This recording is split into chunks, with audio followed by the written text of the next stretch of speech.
Okay, so last one for chapter 13. We're going to go over classification. Oh, look, there's my dog. We're going to go over classification. And so this will be pretty brief.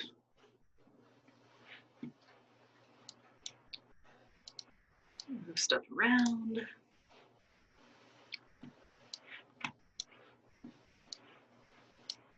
Okay.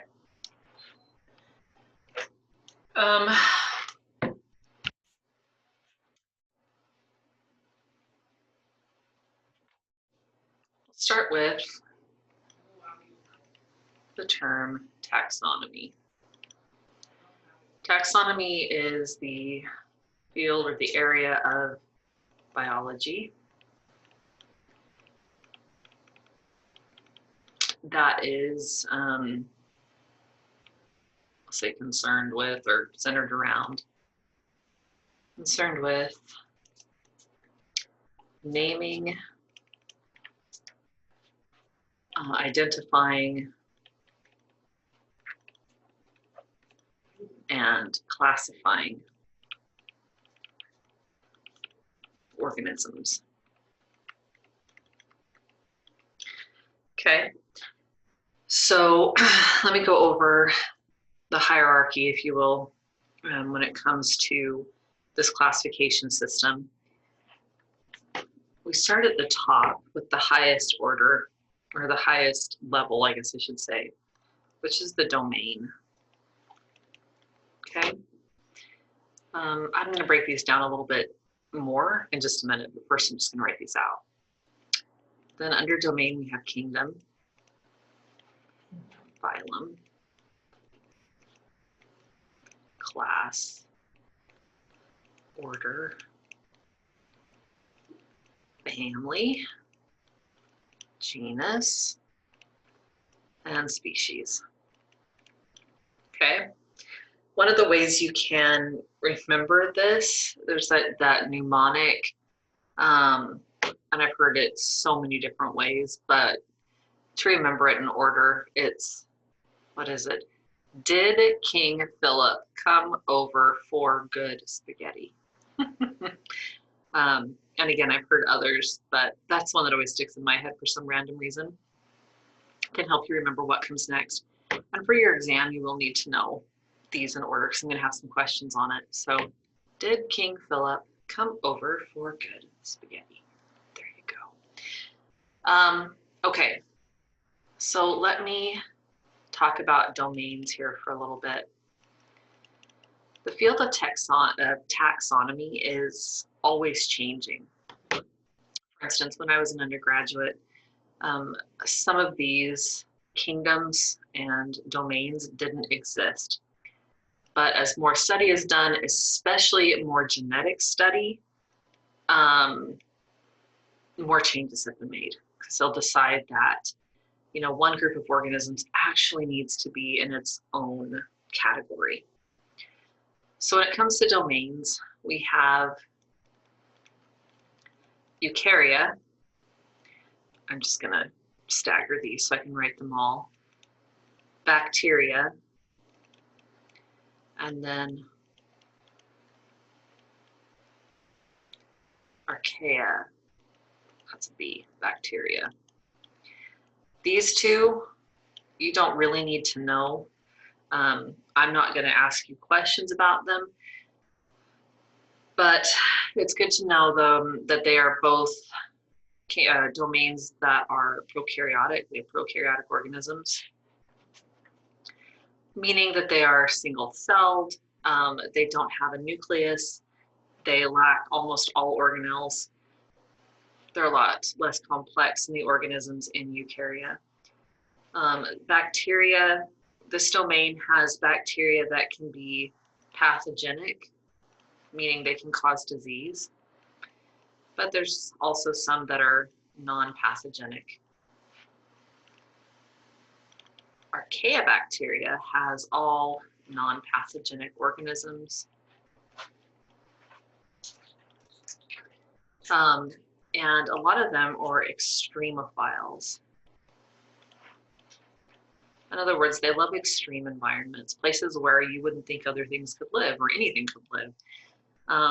So like volcanic vents in the ocean, not only is the temperature very high, but it tends to also have a lot of sulfur in the environment. You know, it's not conducive to life unless you're an extremophile.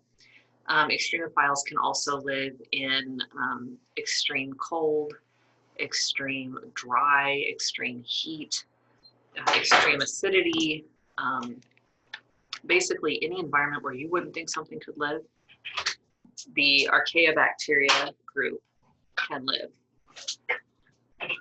Wow, that was subtle. My 13-year-old did an excellent job of just being totally subtle about that whole thing, don't you think?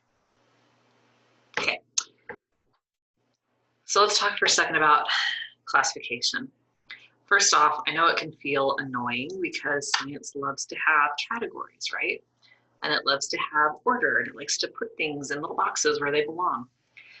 To be honest though, classification is what our brain does naturally. One of the most obvious examples of that is the grocery store, okay? If you go into a grocery store, or actually let's go even bigger, let's do Walmart. If you go into Walmart, right, that's got a lot of inventory. How would you ever find anything if we didn't have ways that we organized the goods that were being sold? Okay, what if you had to find peanut butter, but the food stuff was mixed in with the clothes and the toys and the paper goods and everything else that was there? How would you ever find it? You spend a lot of time walking up and down aisles and probably crying at some point, or maybe that's just me. But anyway, that would be terrible. So we have aisles, and aisles are organized by things that kind of go together. And again, it's because it's how our brain works. So it's not surprising that we take, you know, the different multi-celled organisms that exist in this world and find ways to organize them, right? Just like we do with anything in a store. This is another one of those not foreign concepts that might feel foreign at first because these are whole new terms, but it's what our brain does naturally. Okay, so I'm going to give you some examples of classification for 3 different organisms, and I'm going with all mammals on this. I haven't done plants or bacteria or fungi or anything like that. Although I guess I should tell you before I do that, but under the domain Eukarya,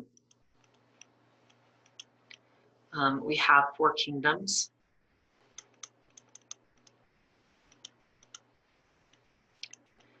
We have the animal kingdom, which is Animalia. We have fungi, fungus. We have plants, plantae, and we have the protista. When I was in college as an undergrad, there were 5 kingdoms. The 5th one was called Monera, and they have since gotten rid of it, and kind of those organisms that were once classified have been absorbed into other areas. Okay, so here's the kingdoms under Eukarya. Now let me just write out our did King Philip come over for good spaghetti? That was fun, wasn't it? All right, so what I'm going to do here is draw my famously crooked lines. I can't draw on this thing. And to this section right there. And I'm going to kind of split this up. Now we're going to do the classification for a cat, a wolf, and finally a human. Okay, So domain for a cat is going to be eukarya, because we already know that this is a multicellular organism and it's not a type of bacteria. Kingdom, it's going to be Animalia. It's not a plant or a fungus or a protist. We'll talk about protists in another chapter. Phylum. Okay, so phylum is Chordata. And Chordata is referring to our vertebral column, our spinal column, called chordates. Class on this one, we are mammals. We're not cats. Cats are mammals. Mammalia. The order is Carnivora, because these are carnivores. Family is Felidae, Felidae. And the genus is Felis. I love the species for a cat because it's catus. Felis catus. There you go. Okay, now let's do, and by cat I did like a house cat. If you do tigers and things like that, they're actually really, really similar. They go straight down the line until I think you hit genus. I think even all the way down to family, it's the same. Now let's do a wolf. We already know that we're going to be, again, eukarya on this, multicellular, non-bacterial organism. It should be Animalia. Sorry. Kingdom is also Animalia. Phylum is also going to be Chordata, because of the whole backbone, spinal cord thing. Class is also going to be Mammalia, because wolves are mammals too. The order is still going to be Carnivora. All right, families, we're going to have a difference. Family is Canidae instead of Felidae. The root word being canid, which is referring to a dog of some sort. The genus is Canis. The species is Lupus. I have to go a step further on the wolf, or I'm sorry, on, I thought I did dog. All right, well, let me stop for a second. First off, you gotta love J.K. Rowling for her names of some of her characters, like Lupin. It comes from a lot of these Latin words that are used in the naming of different organisms.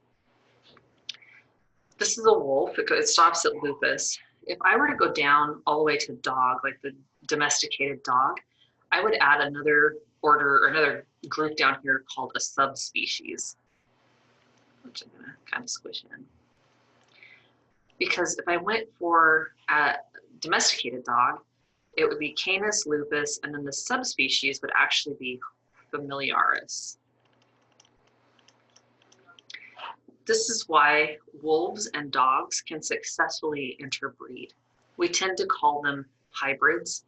When you see a wolf and a dog that have bred, and you call their offspring hybrids, but that's not really the correct term, as we'll learn in the next chapter or two. We'll find out what hybrids really are. Dogs are a subspecies of wolf. So their genetic information is really so close that they're capable of interbreeding because they are the same species. They are both lupus, okay? And again, the subspecies for a dog is just familiaris. That's how you can tell, at least if you're reading a taxonomy table, you can tell if you're looking at a dog or a wolf, okay? Humans. I usually will ask you questions on exams about human classification. I won't for cat or wolves or anything else, but humans I will ask. Hint, hint, hint. Humans are eukarya, we're Animalia, Chordata, Mammalia. Okay, now we're going to change. Our order is primate. Our family is Hominidae. Homin, is it I? Yes, it is. Hominidae. Our genus is Homo. Our species is Sapiens.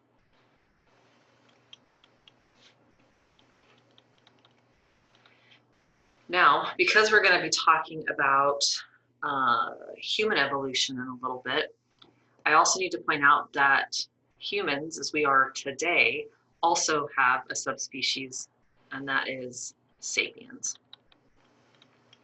Yes, we are Homo sapiens sapiens. Okay? And this will become important when we start talking about other subspecies of Homo sapiens, like when we get into the Neanderthals. Anyway, so yeah, this is the classification system. This is how it works. Classification is also interesting in terms of evolution because as you look at it, you can see how far down a lot of organisms go in order as they share these different levels of organization. So again, the cat and the wolf both go all the way down to carnivora. It's only when we hit the family that they really start to branch off into the things that make them specifically feline and specifically canine. And humans, we go all the way through mammalia before then, rather than being classified carnivora, we're primate, which if we were to do this for some of the apes or monkeys like the bonobo, things like that, we would share a ton of this classification system with them. Okay, that was it on this lecture. Short and hopefully somewhat sweet. Now it's done. Talk to you soon.